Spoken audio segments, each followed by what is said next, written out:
뭔가 제대로 운동했다 라는 느낌이 확 듭니다. Run. Run better. Fleet Runner. 반갑습니다. 달리는 매직 슈피터 플릿러너 신승백입니다. 빠른 달리기 힘을 기를 때 신는 신발 뉴발란스 템포러닝화 퓨어셀 레벨 V5를 꿰뚫어 보겠습니다. 이 신발은 뉴발란스에서 지원받았습니다. 하지만 어떠한 리뷰 지침이나 첨삭 요구는 없었습니다. 본 영상의 소감과 견해는 모두 다 제 개인적인 것입니다.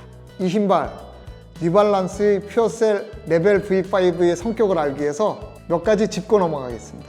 우리 플릿러너 올림픽공원 스토어에 슈피팅을 받으러 오는 고객님들 중에서 이전에 뉴발란스를 신었던 분들께 어떤 신발을 신으셨어요? 라고 여쭤보면 가끔 퓨어셀이요, 프레시폼이요 라고 답하는 경우가 많았습니다. 그런데 사실 이건 신발 이름이 아니라 뉴발란스 러닝화의 핵심 기술인 이 미드솔 폼의 이름입니다. 쉽게 설명하면 쿠션 이름이에요. 뉴발란스 러닝화에는 이 두 가지 폼이 사용되는데요. 각각의 특성이 뚜렷해서 달리기 목적에 따라 선택하시면 좋은 퍼포먼스를 얻을 수 있을 것입니다.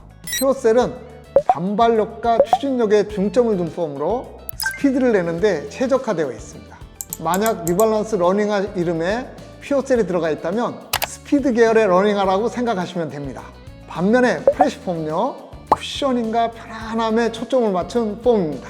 이 폼은 편안하게 달리고 싶은 분들을 위한 데일리 러닝화에 주로 적용됩니다. 간단하게 정리하면 빨리 달릴 땐 퓨어셀, 편안하게 달릴 땐 프레시폼. 기억하기 쉽죠? 뉴발란스 퓨어셀 레벨 버전 5 퓨어셀 라인이니까 이 신발의 핵심 속성은 두말할 것 없이 스피드입니다. 이지런, 템포런, LSD, 레이스, 러너라면 한 번쯤은 들어봤을 단어들이죠. 달리기에도 그 종류가 다양한데요. 그중 템포런은 꾸준히 속도를 유지하는 능력을 키우는 달리기입니다. 워밍업 후 몸이 달아오르면 20분에서 30분 정도 숨이 차오를 만큼 쭉쭉 질주하는 빠른 달리기. 바로 이 템포런에 최적화된 신발을 일명 템포 러닝화라고 부릅니다. 퓨어셀 레벨 V5 바로 이 템포런에 최적화된 신발입니다. 달리기를 시작하게 된 계기는 모두 다르겠지만 30년 전 제가 달리기를 시작했을 때와 지금은 달리기를 통해 얻고 싶은 가치도 변한 것 같아요.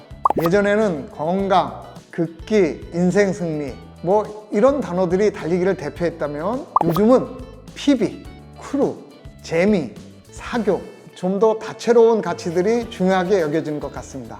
이런 트렌드에 발맞춰서 러닝화도 끊임없이 진화하고 있죠. 최근 러닝화의 핵심 키워드는 단연 맥스 쿠셔닝과 뛰어난 반발성입니다. 즉, 힘 덜 들이고도 더 빠르고 쉽게 달릴 수 있도록 돕는 신발들이 엄청난 인기를 끌고 있습니다. 덕분에 달리기 기록도 향상되고 재미도 있지만 문득 이런 생각이 들지 않나요? 혹시 내가 너무 신발에 의존하는 건 아닐까? 인체의 힘을 덜 쓰는 소위 신발발에 대한 의존도가 높아지면서 달리기의 근원적인 목적인 인체 능력 향상에는 조금 부족할 수 있겠다라는 걱정 말이죠. 신발에 너무 의존해서 달리기 야성을 살짝 소홀히 하진 않으셨나요? 이 신발 퓨어셀 레벨 V5를 신고 달려보세요. 달리기의 잠재력을 다시 일깨워 줄 겁니다. 이 신발을 신고 달리고 나면요, 뭔가 제대로 운동했다 라는 느낌이 확 듭니다. 달리고 나서 근육에 기분 좋은 뻐근함이 느껴집니다. 근력이 강화되었다는 증거죠. 그만큼 근력을 쓰게 하는 러닝화라는 의미입니다. 신발발이 아니라 진짜 내 실력으로 달리고 싶다면 이 신발 신고 한번 달려보세요. 제가 생각하기에 퓨어셀 레벨 V5의 업데이트 핵심 내용을 요약하면 크게 4가지입니다. 쿠셔닝 증대, 뒤꿈치 보호 기능 향상, 접지력 강화, 그리고 안전성 제고. 이 4가지입니다. 어떻게 신발의 기능이 향상되었는지 이전 버전 레벨 V4하고 비교해가며 하나하나 알아보겠습니다.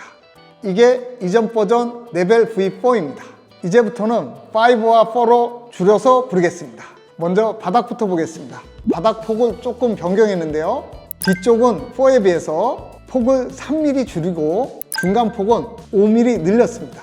뒷발이 좀 슬림해졌네요. 슬림해졌다는 건 그만큼 착지가 간결해지고 민첩해졌다는 의미겠죠. 그에 비해 반대로 중간발은 더 넓어졌습니다. 서기 단계에서 더 안정적이겠죠? 신발 앞발이 5가 4에 비해서 더 두툼합니다. 위에서 보면 확연히 그 차이를 알 수 있는데요. 토우 오프시 안팎으로 흔들림을 막아주겠죠? 안정적이고 힘찬 도약을 위한 업데이트입니다. 두 신발 모두 바닥에 이렇게 홈이 있습니다. 바닥에 홈을 파놓는 건 무게를 줄이려는 의도인데요. 4는 얕은 두 갈래 고리 뒷발에서 시작해서 이렇게 앞발까지 길게 뻗어 있습니다. 그에 비해 5는 뒤에서 중간발까지만 고리나 있고 앞발은 홈선을 없앴네요. 단지 앞발의 접지 돌기 군데군데에 세모 모양의 여러 홈을 파놨습니다. 앞발 아웃솔 패턴을 바꾸고 홈을 메워서 도약 접지력을 강화했네요. 바닥을 움켜쥐는 그립력 좋겠죠? 뒤쪽 아웃솔을 한번 볼까요? 이 4하고 달리 5는 이렇게 착지 부위인 바깥쪽은 구멍이 없는 통 고무 조각을 덧댔고 안쪽은 4보다 큰 구멍을 뚫어서 미드솔 폼으로 메꾼 천공 고무 조각을 덧댔습니다. 빨리 마모되는 바깥 아웃솔은 구멍을 메꾸고 상대적으로 마모가 덜 되는 안쪽은 구멍을 크게 내서 내구성은 바깥쪽에서 강화하고 무게 감량은 안쪽에서 실현시켰네요. 다음 미드솔을 보겠습니다. 미드솔은 퓨어셀이고 4와 동일한 페밤 EVA 코나 폼입니다. 가볍고 부드럽고 반응성 좋은 폼입니다. 그런데 이 신발은 박스에서 꺼내 신으면 처음 느껴지는 그 감각은 좀 단단한 느낌이 들었습니다. 그런데 약 2km에서 3km 정도 달리고 나니까 새 신발이 성질이 누그러지면서 폼의 활력이 살아나기 시작했습니다. 이 신발은 방방 튕겨주는 신발은 아닙니다. 잔잔한 반발력을 줍니다. 딱 페바 20% 정도입니다. 이 5의 창의 높이는 D가 36mm이고 앞이 30mm로 드랍 6mm는 4와 같지만 2.5mm 높아졌습니다. 쿠셔닝과 반발성을 키운 것이죠. 저는 이게 이 신발이 가장 잘한 것이라고 생각하는데요. 제가 4를 신고 하프레이스에서 1시간 34분을 뛴 적이 있는데요. 10km 정도까지 달렸을 때 전혀 없었던 앞발 통증이 미세하게 있었습니다. 그때 신발 가볍고 다 좋은데 쿠션이 조금 더 필요하다는 걸 느꼈습니다. 템퍼러닝화의 핵심 속성을 유지한 채 이 5에 딱 그 부족한 쿠션만큼 보강된 것 같습니다. 5를 신고 하프를 뛰어봤는데 앞발에서 4와 같은 부담감이 전혀 없었습니다. 5의 무게는 남성화 275mm 기준 222g으로 4에 비해서 약 10g 정도 늘어났습니다. 2.5mm 더해진 쿠셔닝과 향상된 반발력 덕분에 증가한 무게를 충분히 상세하고도 남을 만큼 신발 성능이 향상되었다고 생각합니다. 어퍼를 이어가겠습니다. 어퍼의 세운 기술은 5와 4가 같습니다. 그다지 신축적이지 않습니다. 발을 잘 지지해줍니다. 미디움, 와이드, 너비 사이즈가 나와서 자신에게 맞는 너비 사이즈를 신으면 압박감은 없을 듯합니다. 또한 발을 잡아주는 뉴발란스의 어퍼 테크놀로지인 팬텀핏을 사용한 것도 두 신발 같습니다. 빠르게 달릴 때 발을 잘 잡아주는데요. 안쪽으로 보면 이렇게 깔끔하게 열처리된 질긴 테이프 같은 근선들이 보이죠? 발과 신발을 일체화시키고 흔들림 없이 발을 잘 잡아줍니다. 신발혀가 안팎으로 쏠리지 않도록 미드솔에 부착한 통구조 방식도 같습니다. 두 신발은. 자, 그러면 어퍼에 뭐가 바뀌었을까요? 한번 보죠. 어퍼 업데이트 중에서 주목할 만한 건 발목 깃입니다. 5의 발목 패드가 좀 더 두툼해졌습니다. 발목을 좀 더 부드럽게 잡아주겠죠? 뒤축 패드는 이렇게 구조도 바뀌었는데요. 아킬레스건을 편안하게 감싸고 보호해주겠죠? 또 하나, 이 신발의 두드러진 성능 개량 포인트 중에 하나가 야간 안전성을 대폭 강화한 것인데요. 여기 뒤에 힐 카운터, 어퍼 앞, 신발혀 이렇게 앞뒤 여러 곳에 반사체를 부착해 놨습니다. 야간에 달릴 때 안전하게 보호해 주겠죠? 신발 패드가 조금 더 두툼해졌습니다. 발등을 좀 부드럽게 감싸 주겠죠? 마지막으로 어퍼 앞발과 신발혀 이음새 모양이 좀 다른데요. 4는 이렇게 끝이 일자로 연결되어 있습니다. 5는 양쪽 끝이 이렇게 뾰족합니다. 가운데는 재기 반사체로 이렇게 둥글게 연결되어 있고요. 이 부분의 모양과 소재가 바뀌어서인지 처음에는 발을 꺾을 때 저에게는 앞발 등이 약간 눌리는 느낌이 들었습니다. 살짝 거슬린다는 느낌이었지 달릴 때 지장을 주거나 그렇지는 않았습니다. 사람마다 발이 꺾이는 위치가 다릅니다. 저에겐 이 이음새가 살짝 뒤에서 시작하면서 좀 더 부드러운 소재를 사용했으면 좋았을 걸 하는 생각이 들었습니다. 요약하면 템퍼 러닝화로서의 기본 컨셉은 잘 유지하면서 약간 부족했던 쿠셔닝을 알맞게 향상시켰네요.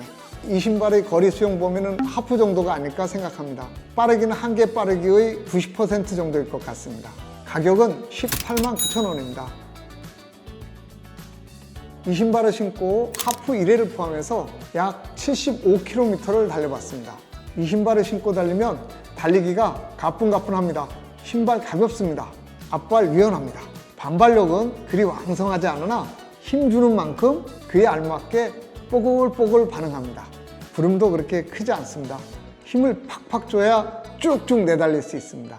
인체발과 신발발이 절묘하게 아우러지는 러닝화라고 느껴졌습니다. 이 신발을 신고 달리면서 느꼈던 건 빠른 달리기 몸을 만드는 질주 훈련을 할 때 신으면 좋을 것 같다는 생각이 들었습니다. 근력, 멘탈 강화, 몸시계 장착을 위한 템퍼런하기에 딱 좋은 신발입니다. 신발 거품? 증강적 신발발이 아닌 진짜 달리기 실력을 키우기 위한 10km 내외 정도에서 속주 훈련할 때 신으면 좋을 것 같습니다.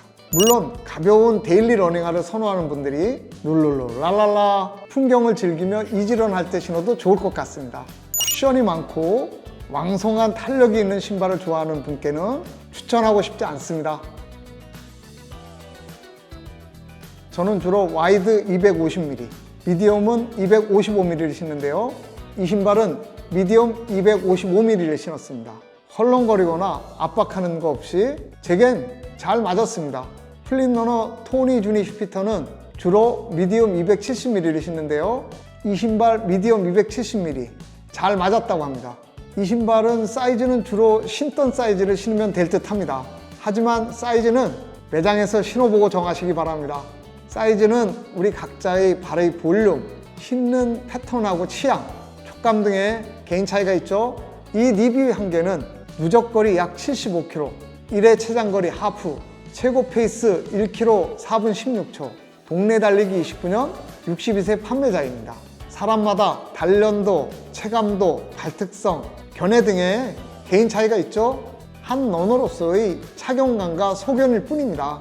이 영상에는 이 신발을 판매하는 자로서 다분히 저희 주관적인 느낌과 의견, 일방적인 주장이나 편견이 내포되어 있습니다.